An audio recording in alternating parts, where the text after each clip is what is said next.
வணக்கம். ரொம்ப இன்ட்ரெஸ்டிங்கான ஒரு ஆர்டிக்கல். திறமைசாலிகள் கூட காதலில் சொதப்புவது ஏன்? அதாவது இந்த ஆர்டிக்கலோட இன்ட்ரெஸ்டிங் என்ன, திறமைசாலிகள் காதலில் சொதப்புது. அப்ப திறமைசாலிக்கும் காதலுக்கும் ஒரு சம்பந்தம் இருக்குன்னு இந்த ஆர்டிக்கல் முதல்ல அசீவ் பண்ணுது. என்னைய பொறுத்த மட்டும் காதலுக்கும் திறமைசாலிக்கும் சம்பந்தமே இல்லை. அதுல என்ன பிரெயினுக்கு வேலை இல்லைன்னு நான் நினைப்பேன். ஏன்னா உண்மையான காதல் மைண்ட்ல இருந்து வர்றது.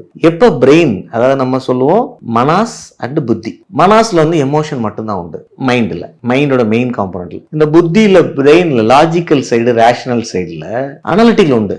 இந்த பொண்ணு அழகா இருக்கிறதுனால லவ் வருது, இந்த பையன் அழகா இருக்கிறது லவ் வருது, பணம் இருக்கிறதுனால லவ் வருது, இந்த காலேஜில் அட்மிஷன் கிடைச்சனால லவ் வருது, பைக் கார் வச்சிருக்க லவ் வருது, பைக் வச்சிருக்க லவ் வருது, இந்த தெருவில் இருக்கிறதுனால லவ் வருது, இந்த சமயத்துல லவ் வருதுன்னா அங்க லவ் கிடையாதுன்னு போயிடும். ஸோ காதலுக்கு இது எதுவுமே இல்லை அப்படிங்கிறதா உண்மை. அந்த மாதிரி நம்ம நிறைய பேசியிருக்கோம் அதை பத்தி. அந்த மாதிரி காதல்கள் இனி அது மனித இயற்கையான விஷயம். அந்த மாதிரி காதல்கள் இன்று ஒர்க் அவுட் ஆகிறதுக்கான ஸ்கோப்பு கம்மியா இருக்கிறதுனால ஒரு உண்மை காதல் வந்து ஒண்ணு மட்டும் வரதில்லை, ஒரு 15-20 காதல், உண்மை காதல் மனசுக்குள்ள வர வாய்ப்பு இருக்கு. ஒவ்வொரு காதலுக்கும் சரியா வரலன்னா அது அதுவே அணைஞ்சு வந்துடும்.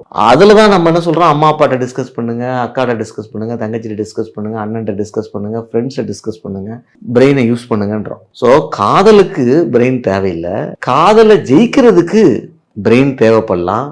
ஆனா அந்த பெண்ணுக்கு அந்த காதல் வரணும்ல, அதர் சைடு, அதை பிரெயின் வச்சு அச்சீவ் பண்ண முடியுமானா முடியாது, அதை மனசு வச்சு தான் அச்சீவ் பண்ண முடியும். ஸோ நான் என்ன சொல்றேன், உண்மையான காதலுக்கு மனசு வேணும், ஆனா அந்த காதல் சரியா தப்பாங்கிறதுக்கு பிரெயின் வேணும்.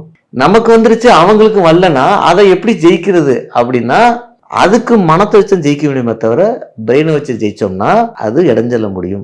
ஸோ அதனால திறமைசாலிகளுக்கும் காதலுக்கும் சம்பந்தம் இல்லை. அப்படி ஜெயித்தாலும் அது வீணாயிடுங்க தான் என்னோட பார்வையா இருக்கு. இருந்தாலும் அந்த பத்திரிகை ஆசிரியர் அதை எழுதியிருக்காரு, அதை நீங்க படிச்சுட்டு இதுல எது சரி, நமக்கு எது சரி அப்படிங்கிறத நீங்க தீர்மானிக்கலாம். நன்றி, வணக்கம்.